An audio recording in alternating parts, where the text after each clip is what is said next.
오늘 이 밤에 하나님께서 우리에게 주신 말씀은 빌립보서 4장 10절에서 13절 말씀입니다. 빌립보서 4장 10절에서 13절 말씀.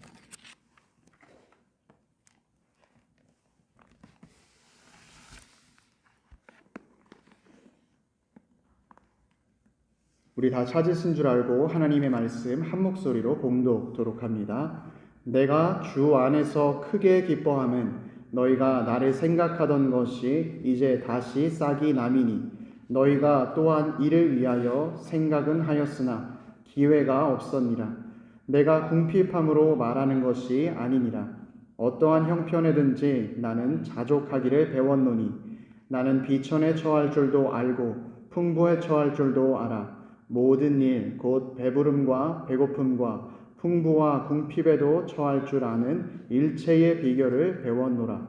내게 능력 주시는 자 안에서 내가 모든 것을 할 수 있느니라. 아멘. 저는 오늘 본문 말씀을 통해서 모든 것을 할 수 있다라는 제목으로 주의 말씀을 선포하겠습니다. 한국에서 신앙생활을 하다 보면 마지막 연말에 송구영신 예배 시간이 마치고 사람들에게 그 말씀 카드를 하나씩 나누어 주는 때가 많이 있었습니다.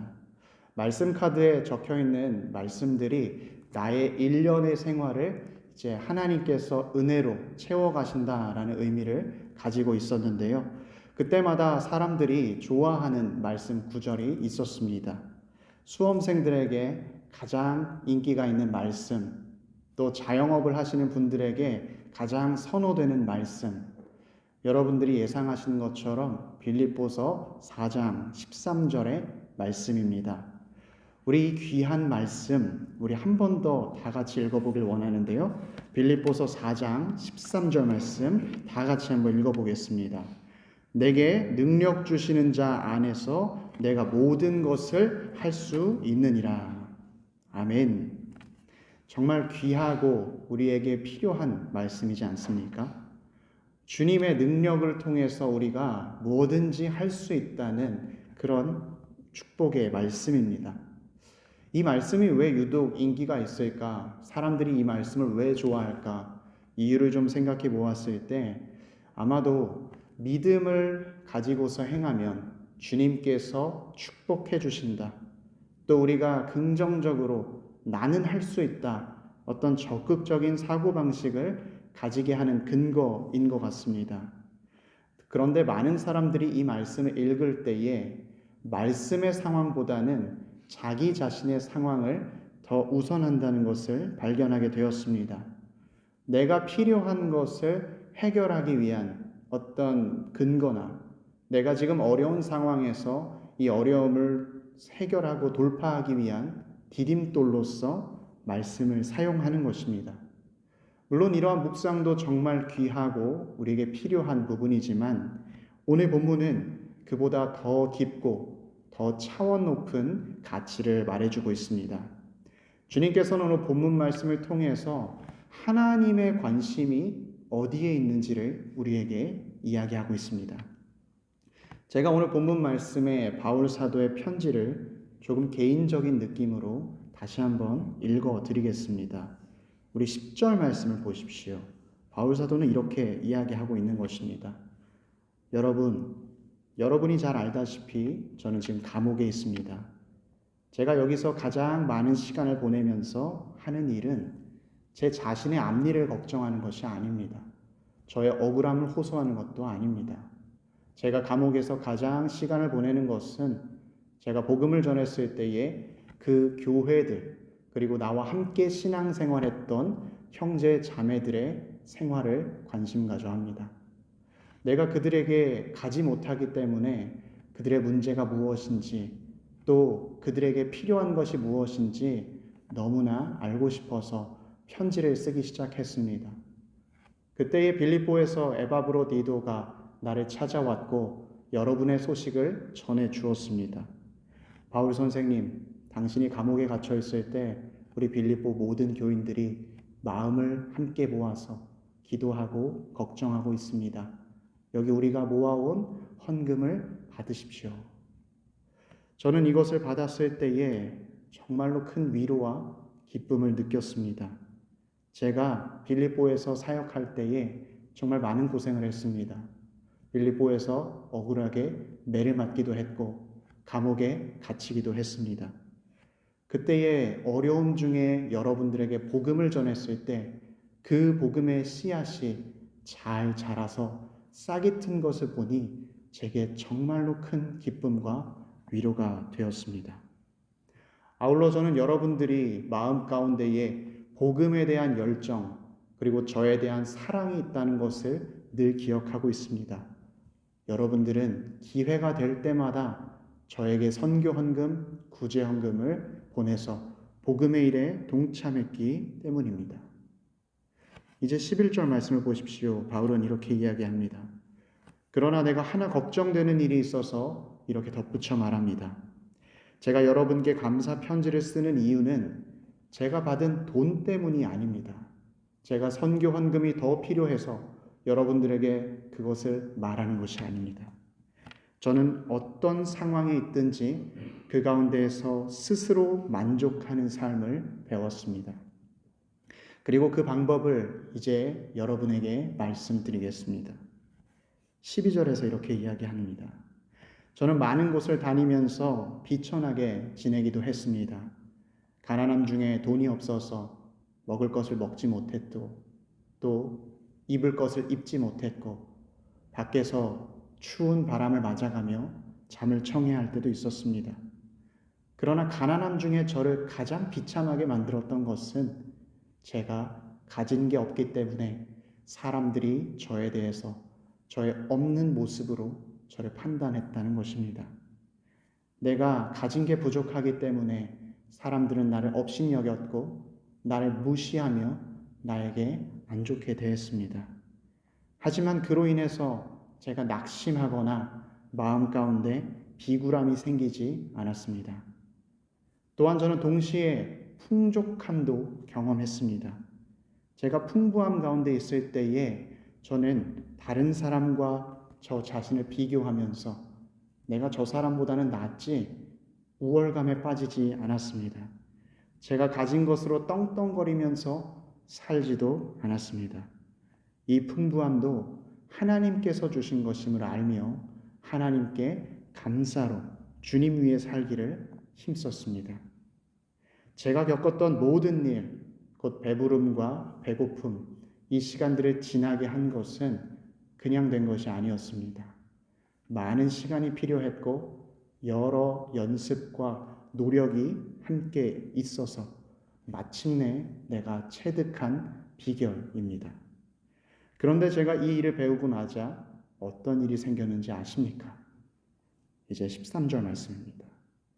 내게 거대한 영적 자신감이 생겼습니다. 주님 안에서 지낼 때 내게 불가능함이 없게 된 것입니다. 정말로 저는 주님 안에서 모든 것을 할 수 있게 되었습니다. 내가 가난할지라도 나의 마음이 상하지 않았고 내가 낙심하지 않았으며 내 중심이 흔들리지 않았습니다. 내가 풍부했을 때에도 마찬가지입니다. 감사함을 표현할 수 있게 되었고 다른 사람과의 비교를 통해서 우월함을 느끼지도 않았고 다른 사람에게 나누어 줄 넉넉함을 소유하게 되었습니다. 능력 주시는 주님 때문에 나는 모든 것을 할 수 있습니다. 이제는 13절 말씀이 여러분 어떻게 느껴지십니까? 바울은 빌립보 교인들에게 말하려고 했던 것이 내가 하나님을 믿으며 살아갈 때 절대로 실패하지 않는다라는 성공신화를 말한 것이 아니었습니다. 정말로 바울이 가르쳐 주길 원했고 하나님께서 이 말씀에서 가지고 계셨던 마음은 주님을 신뢰하는 삶, 어떤 상황에 처하든지 주님 주시는 힘으로 살아가는 삶의 방식이었습니다. 제가 이전에 사역할 때 한 학생이 답답함을 호소하면서 저에게 이런 질문을 했습니다. 전도사님, 어째서 하나님께서는 기도해도 어려운 일을 주시는 거죠? 내가 하나님께 계속 기도해도 하나님은 늘 어려움만 주세요. 저는 그 학생과 계속되는 대화 가운데 하나님의 뜻에는 우리가 다 알 수 없지만 우리 대화 가운데 하나 확실한 게 있다라고 설명했습니다. 이 학생이 가지고 있었던 기도의 전제였습니다. 이 학생은 자기도 모르게 내가 기도하면 하나님은 반드시 내가 원하는 대로 응답해 주셔야 돼라고 생각을 하고 있었습니다. 그래서 저는 그 친구에게 이렇게 물어보고 싶었습니다. 너에게는 정말로 어떤 게 중요하니? 그 문제가 해결되는 게 중요하니? 아니면 하나님이 중요하니? 만약에 그 문제가 해결될 수만 있다면 그 해결해 주시는 분이 하나님이 아니어도 괜찮겠니? 사랑하는 우리 피스메이커 교우 여러분, 빌립보서 4장 13절에 읽을 때에 우리의 관심은 지금 어디에 있습니까? 하나님께 있습니까? 아니면 지금 나의 어려움과 문제에 있습니까? 우리의 솔직한 마음을 알기 위해서는 우리가 뭐에 관심이 있는지 보면 그것이 보입니다. 예배를 마치시고 나의 휴대폰에 내가 오늘 하루 동안 무엇을 검색했는지 한번 쭉 살펴보시기 바랍니다. 또 요즘 동영상 플랫폼을 많이 이용하는데 그곳에서 내가 오늘 하루 동안 어떤 영상을 보았는지 쭉 살펴보시기 바랍니다. 그곳에 나의 관심이 있습니다. 많은 사람들은 관심이 나에게 있습니다. 정확하게는 내가 해결해야 되는 일, 내가 원하는 일에 있습니다. 어려움 중에 이것을 어떻게 해결해야 하나 고민하고 있을 때 마치 오늘 이 본문의 말씀이 내 어려움을 해결해주는 근거인 것처럼 또 내가 이것을 통해서 하나님께서 해결해 주신다는 약속을 받은 것처럼 생각합니다. 말씀을 나의 편한 대로 가져와서 해석하는 것이죠. 그러나 하나님의 진짜 관심은 다른 곳에 있습니다. 하나님께서 진정 관심이 있는 것은 무엇입니까? 주님께서 이 땅에 오셔서 어떤 일을 하셨습니까? 주님이 이 땅에 오셔서 많은 일들을 하셨지만 주님이 하셨던 일을 한 가지로 요약한다면 한 영혼을 찾아오신 예수님이었습니다. 죄인을 찾아오셨고 도움이 필요한 병자들을 찾아가 고쳐주셨고 세리를 만나주셨고 여자와 아이들을 쫓지 않고 함께 이야기 나눠주셨습니다. 마치 지금 말씀을 내가 원하는 대로만 사용하려는 사람들, 그런 사람들을 위해서 이 땅에 오셨고 십자가에 달리셨습니다. 주님은 단순히 내가 이 땅에서 잘 먹고 잘 사는 것에만 관심이 있는 게 아니라 더 깊은 차원, 더 높은 차원에 관심이 있었습니다. 나의 전인격적인 구원과 그것을 통해 주님을 만나고 주님과 교제하는 삶이었습니다. 주님은 정말로 내가 그리고 모든 사람들이 행복하고 즐겁기를 바라셨기 때문입니다. 제가 그래서 아까 질문했던 학생에게 그렇게 말했습니다. 전도사님이 다 알지는 못하지만 하나님께서 그 일을 통해서 너가 기도하게 하시는 것 같아. 우리 함께 기도하자. 그 친구는 기도를 하면서 제가 답을 말해주지도 않았지만 하나님을 통해서 그 답을 얻게 되었습니다. 사랑하는 우리 피스메이커 교우 여러분, 우리가 주님과 교제하기 시작할 때에 그때 비로소 우리의 문제가 해결됩니다. 나의 문제를 해결하기 위해서 말씀을 내게 가져오는 것이 아니라 나의 문제를 주님께 가져가서 주님을 만나고 주님과 교제할 때에 그때 문제가 해결됩니다. 전에 전혀 생각하지도 못했던 방식으로 기가 막힌 방식으로 주님께서 인도하십니다. 우리에게 중요한 것은 나의 문제가 아닙니다. 하나님이십니다. 그래서 내가 그분과의 교제가 끊어졌을 때 문제가 아니었던 것도 문제가 됩니다. 잘 돼도 문제고 안 돼도 문제입니다. 사랑하는 교우 여러분, 나는 오늘 주님과 얼마나 교제하며 살고 있습니까? 내가 주님과 가깝게 지내면 지낼수록 주님께서 내게 기쁨을 주십니다. 나의 문제를 해결해 주십니다. 주님 때문에 만족이 있습니다. 바울이 살았던 1세기의 만족은 절제에서 온다라고 사람들이 생각했습니다. 로마 시대를 풍미했었던 철학이 스토아 철학이었는데 그 스토아 철학에서 만족은 두 가지의 조건을 충족시켜야 온다고 생각했습니다. 첫 번째는 외부 환경에 흔들리지 않고 나의 마음을 지키는 초연함이었습니다. 두 번째는 나에게 일어날 일에 대해서 대비하고 준비해서 어려운 일을 내 힘으로 해결하는 것. 이 두 가지가 충족될 때 사람들은 만족한다라고 생각했습니다. 지금 우리가 살고 있는 21세기 현대 사회는 만족을 어떻게 정의하고 있습니까? 내가 더 많이 가지는 것, 내가 다른 사람보다 더 새로운 것을 경험하고 더 좋은 것을 누리고 더 빨리 많은 것들을 가지고 경험하는 것들, 비교를 통해서 다른 사람과의 경쟁을 통해서 만족을 얻을 수 있다라고 말합니다. 그러나 2000년 동안 변하지 않는 성경의 가르침이 오늘 말씀에 있습니다. 우리의 만족은 하나님께로부터 온다는 사실입니다. 우리가 이 사실을 어떻게 경험할 수가 있습니까? 11절, 12절 말씀에 바울은 반복해서 이야기하길 매 상황에서 내가 배웠노라. 비천에 처할 때도 주님과 교제하는 것을 배웠고 풍족함에 처할 때도 주님과 교제하기를 배웠습니다.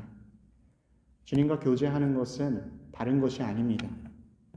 이것도 주님이 내게 뜻하신 일이야. 주님께서 주셨으니까 주님이 도와주실 거야. 매 순간 하나님을 인정하는 일입니다. 정말 이해할 수 없는 상황을 겪을 때, 심지어 어리석게도 나의 잘못으로 힘든 상황을 겪을 때에 선하신 주님을 의지하는 신앙, 이 신앙이 주님과 교제하는 신앙입니다. 주님을 의지하는 신앙은 어차피 하나님께서 다 알아서 하실 텐데 마음대로 살자, 이런 초연한 태도도 아니고 운명론처럼 하나님께서 다 흘러가시는 대로 하니까 나는 그냥 내 할 일만 잘하자 라는 것도 아닙니다. 우리는 하나님과 교제하는 일, 매 순간 주님을 의지하는 일을 힘써 배워야 합니다. 이 사실은 성경의 많은 인물들이 우리에게 증거하고 있는 바입니다. 하나님의 마음에 가장 합한 자라고 불렸던 다윗은 어떤 사람이었습니까? 어릴 적부터 그는 신실한 믿음을 인정받았습니다. 하나님 보시기에 중심이 바른 소년이었습니다. 왕으로 그가 기름을 부음받고 전쟁을 할 때마다 대승리를 누리면서 또 사울의 딸도 결혼을 통해 사울의 사위가 되는 아주 풍족한 삶을 살았습니다. 탄탄대로를 지나서 왕이 될 줄 알았더니 그 다음에 그에게 벌어진 일은 사울이 다윗을 죽이기 위해 쫓아다니는 일이었습니다. 무려 13년 동안 그는 도망자 신세였습니다. 사람들을 피해서 동굴에 들어간다 할지라도 사울의 정보원들이 그것을 발견해서 금세 추격해왔고 또 그가 가는 곳마다 사울의 위협이 그를 따라다녔습니다. 그러나 그때마다 다윗은 고백하길 내가 평안히 잠들었다라고 말합니다. 보통 사람들은 이 정도 상황이 되면 스트레스가 너무 심각해서 속이 뒤집어지고 또 불면증, 너무나 걱정과 염려 때문에 잠을 청할 수가 없을 것입니다. 그러나 다윗은 비천함 가운데 하나님 의지하기를 배웠습니다. 하나님과 교제할 때에 비천한 상황이라 할지라도 주님께서 주시는 만족으로 살게 되었고 그가 진짜 왕이 되었을 때 어려운 사람들의 마음을 만져줄 수 있게 되었습니다. 또 다른 사람이 있습니다. 형통한 자 요셉. 요셉은 어떤 사람이었습니까? 어렸을 때에 너무나도 즐겁게 아버지의 사랑을 받았지만 형들의 질투로 살려달라고 애원했지만 다른 나라의 종으로 팔려갔습니다. 또 종으로 열심히 성실하게 일했는데 억울한 누명을 받아서 감옥에 들어갑니다. 감옥에서도 좋은 일들을 베풀었는데 심지어 거기서도 사람들에게 잊혀진 사람이었습니다. 요셉의 삶을 요약해 보면 정말로 비참한 인생이다, 이렇게 요약했을 것입니다. 그러나 하나님께서는 그 비천함 가운데에서 요셉을 가르치셨고 애굽의 총리가 되게 하셨습니다. 그가 총리가 되어서는 하나님께서 주신 지혜를 통해 많은 사람들에게 선정을 베풀고 또 굶주린 사람들에게 식량을 팔 수 있는 시간을 허락했습니다. 요셉은 풍부한 중에 자기를 위해서 산 것이 아니라 자기에게 이 일을 맡기신 하나님을 의지했습니다. 사랑하는 우리 피스메이커 교우 여러분, 내가 지금 겪는 상황 가운데 내가 배워야 할 것은 무엇입니까? 주님은 내가 처한 상황에서 주님을 어떻게 의지하길 원하십니까? 오늘 바울의 상황을 다시 한번 생각해 보십시오. 그가 갇혀있는 감옥에서 그는 어떠한 선한 것도 발견하지 못합니다. 또 그곳에 만족이 있을 리가 없습니다. 그러나 그가 고백하길 나는 스스로 만족한다. 주님 안에서 내가 모든 것을 할 수 있다라고 말합니다. 왜냐하면 바울은 물리적으로는 감옥에 갇혀 있지만 그가 주님 안에서 주와 교제하고 주님을 의지하며 살아가기 때문입니다. 사랑하는 교우 여러분, 어떤 상황에서도 주님과 교제하는 사람은 만족합니다. 여호와는 나의 목자시니 내게 부족함이 없으리로다. 주님으로 인한 기쁨이 있습니다. 오늘 바라기는 어떤 상황에서도 주님을 의지하는 훈련에 기쁨으로 동참하시길 축원합니다. 필요한 은혜를 공급해 주시는 우리 주님 덕분에 우리는 모든 일을 할 수 있습니다. 이 시간 말씀을 기억하면서 함께 찬양 불렀으면 좋겠습니다.